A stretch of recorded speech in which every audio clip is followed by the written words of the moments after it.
Chris Murphy.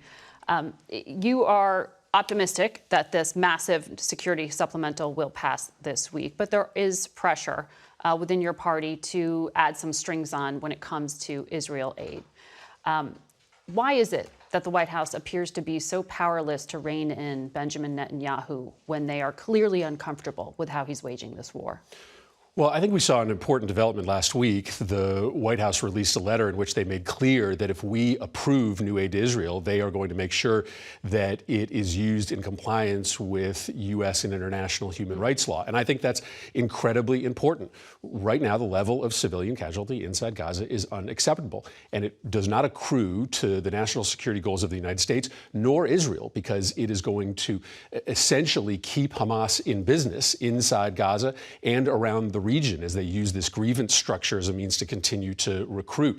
So I do think that that clarification will be important. I think the president's willingness to speak up a little bit more strongly about the way in which this campaign is being conducted will likely have a change in the operational pace. And I think it's incredibly important for the United States and for Israel for Hamas to be defeated, but for there to be a dramatic reduction in the number of civilians that are being killed. To your point, the White House sent a group of officials out to Michigan to meet with Arab Americans there who are very upset with how the president has communicated specifically. CBS has a recording of one of the conversations the Deputy National Security Advisor had. He said, "I do not have any confidence in the current government of Israel."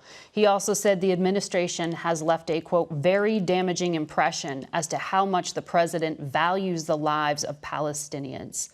Should there be more strings attached to this aid package you're about to vote on?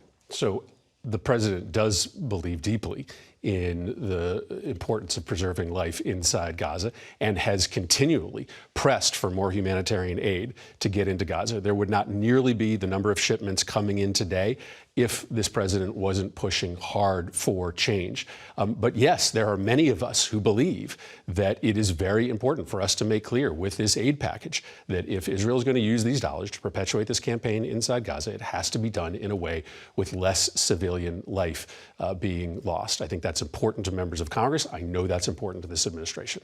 And they're going to speak more about that now. I think you will clearly hear the president. My guess is that based upon what the president said last week, that you're going to hear the president continue to stand up for a campaign that defeats Hamas, yes, but is done in a way that is much more respectful of civilian life. I want to ask you about the president.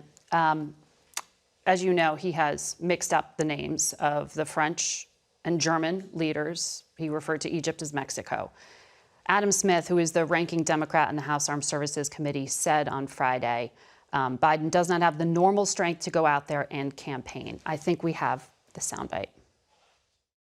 He does not have the normal strength to go out there and campaign, to do rally after rally and conversation after conversation. I'd rather have someone who's good at the job and not great at the campaigning than the other way around. But it's going to be a challenge to go out there and win that campaign. Do you agree with him? I don't. I mean, Joe Biden's the only person who's beaten Donald Trump, and there is absolutely a corollary between being good at the job and being good at explaining to the American people why you should be reelected. Listen, I'm somebody that's worked intimately with the president, right? I worked with him on the bipartisan gun bill. He was involved in every step of that process, not only constructing the bill, but winning individual Republican votes. It would not have passed if not for Joe Biden. And what has happened since we passed that bill? A 12% reduction in urban homicides in this country. There are literally thousands of people alive in this nation today because Joe Biden is incredibly competent and he's incredibly effective. And this partisan hit job by somebody that is looking for a better Democrat we just played. I'm talking about the special counsel who's looking for a better job in the next Trump administration is not going to dissuade Americans who actually see what the real world impact on their lives is of Joe Biden's administration. But there is a difference here that we're talking about. Your fellow Democrat was talking about the ability to go out there and campaign. You just acknowledge a failure to communicate on a very important issue in regard to Palestinian lives. Is there a problem here? There's not a problem. This president is going to be able to sell a record that is extraordinary. unemployment at record lows, factory construction booming, crime down, inflation under control. And he is also somebody that has been the only one member of our party who has effectively beaten Donald Trump in a general election. So I know that he is ready for this campaign. I have seen how effective he has been up close and personal, and I'm not going to let my constituents be distracted by a special prosecutor who's trying to gain favor within the MAGA movement.